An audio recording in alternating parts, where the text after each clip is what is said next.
Chapter 26, the plot against Jesus. When Jesus had finished saying all these things, he said to his disciples, "As you know, Passover is in 2 days, and the Son of Man will be handed over to be crucified." Then the chief priests and the elders of the peoples assembled in the palace of the high priest, whose name was Caiaphas, and they plotted to arrest Jesus in some sly way and kill him, but not during the feast, they said, or there may be a riot among the people. Jesus anointed at Bethany. While Jesus was in Bethany in the home of a man known as Simon the leper, a woman came to him with an alabaster jar of very expensive perfume, which she poured on his head as he was reclining at the table. When the disciples saw this, they were indignant.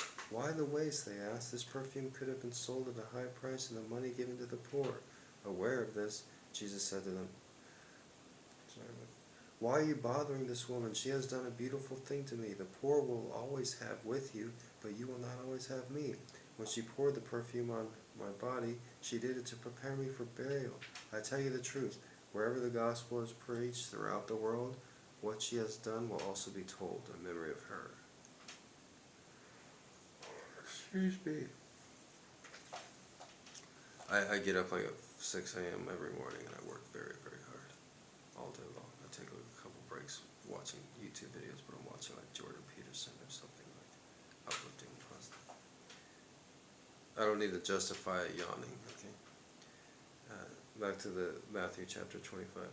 Judas agrees to betray Jesus. Then one CF the 12, the one called Judas, went to the chief priest and asked, "What are you willing to give me if I hand him over to you?" So they counted him out 30 silver coins. From then on, Judas watched for an opportunity to hand him over. Snitches get stitches.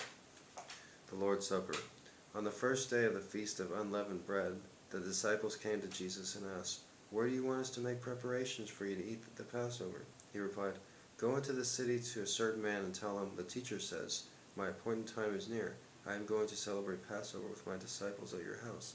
So the disciples did as Jesus had directed them and prepared the Passover. When evening came, Jesus was reclining at the table with the 12, and while they were eating, he said, "I tell you the truth, one of you will betray me."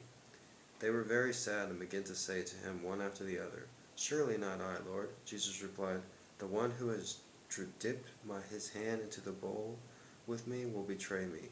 The Son of Man will go just as it is written about him. But woe to that man who betrays the Son of Man. It would be better for him to not have been born." Then Judas, the one who would betray him, said, "Surely not I, Rabbi." Jesus answered, "Yes, it is I. It is you." While they were eating, Jesus took bread, gave thanks, and broke it, and gave it to his disciples, saying, "Take and eat, this is my body."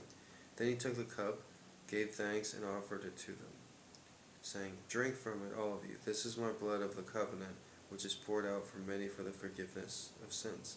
I tell you, I will not drink of this fruit or the vine from now on until that day when I drink it anew with you in my Father's kingdom." When they had sung a hymn, they went out to the Mount of Olives.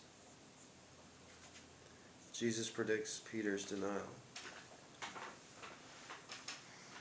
Then Jesus told them, "This very night you will all fall away on account of me, for it is written, 'I will strike the shepherd, and the sheep of the flock will be scattered.'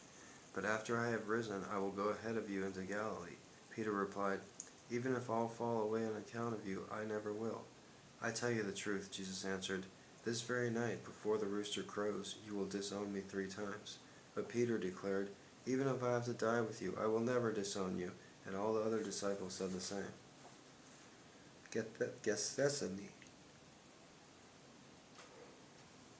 Then Jesus went with his disciples to a place called Gethsemane, and he said to them, "Sit here while I go over there and pray." He took Peter and the 2 sons of Zebedee along with him, and he began to be sorrowful and troubled.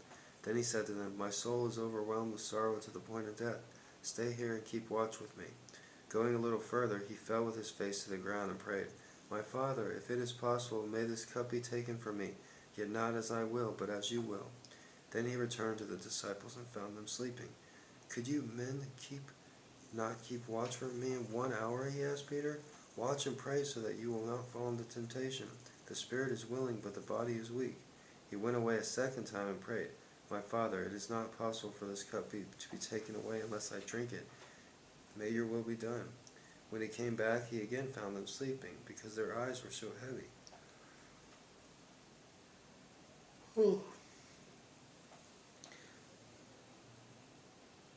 So he left them and went away, once more and prayed the third time, saying the same thing. Then he returned to the disciples and said to them, Are you still sleeping and resting? Look, the hour is near, and the Son of Man is betrayed into the hands of sinners. Rise, let us go. Here comes my betrayer. Jesus arrested. While he was still speaking, Judas, one of the 12, arrived. With him was a large crowd armed with swords and clubs sent from the chief priests and the elders of the people. Now the betrayer had arranged a signal with them. This one I kiss is the man, arrest him. Going at once to Jesus, Judas said, Greetings, Rabbi, and kissed him. Jesus replied, Friend, do what you came for. Then the men stepped forward, seized Jesus, and arrested him.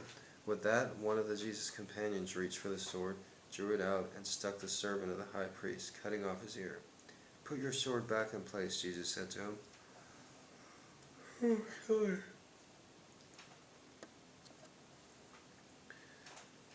Excuse me.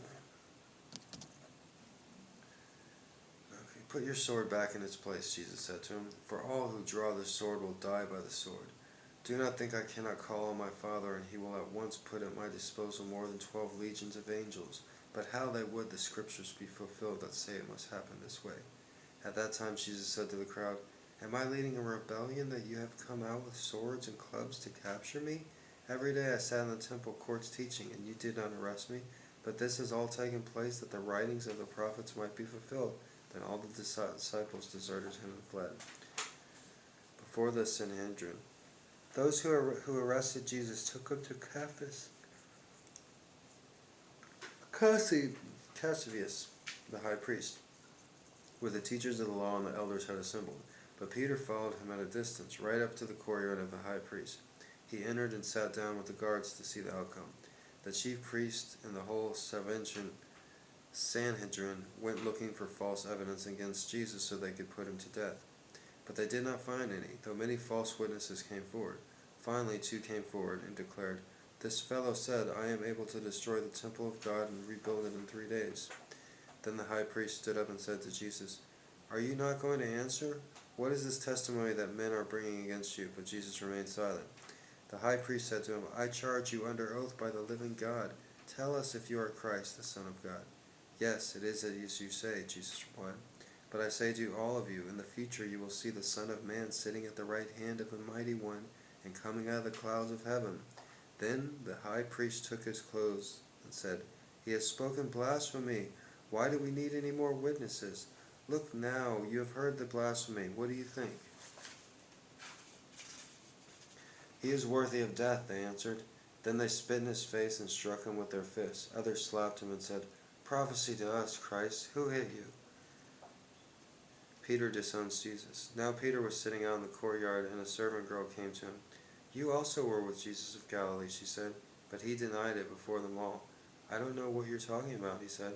Then he went out in the gateway where another girl saw him and said to the people there, This fellow was with Jesus of Nazareth. He denied it again with an oath. I don't know the man.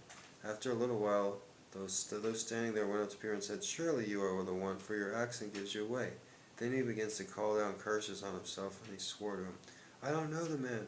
Immediately a rooster crowed. Then Peter remembered the word Jesus had spoken. Before the rooster crows, you will disown me 3 times. And he went outside and wept bitterly. Judas hangs himself. Early in the morning, all the chief priests and the elders of the people came to the decision to put Jesus to death. They bound him, led him away, and handed him over to Pilate, the governor. When Judas, who had betrayed him, saw that Jesus was condemned, he was seized with remorse and returned the 30 silver coins to the chief priests and the elders. I have sinned, he said, for I have betrayed innocent blood. What is that to us? They replied. That's your responsibility. So Judas threw the money into the temple and left. Then he went away and hanged himself.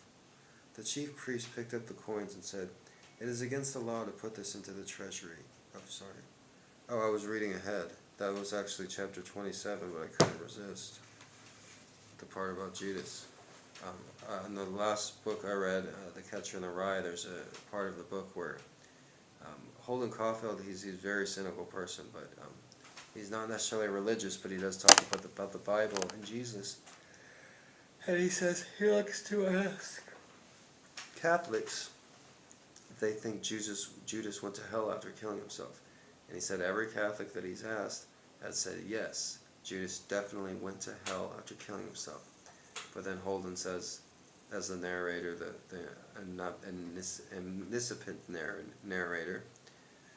omniscient narrator, Holden says, I'll bet you $20 Jesus didn't send old Judas to hell, you know, after he killed himself. Jesus was one of the nicest guys. The disciples were always letting him down, you know. And it's not like he had the time to go around and find the best disciples. He just chose the 12 that were there. And Jesus was all about forgiveness. He would have forgiven Judas for hanging himself. And that's something I really enjoyed in the book and something I always remember forever. And it's fitting that I read it a few days later in this Hawaiian Bible.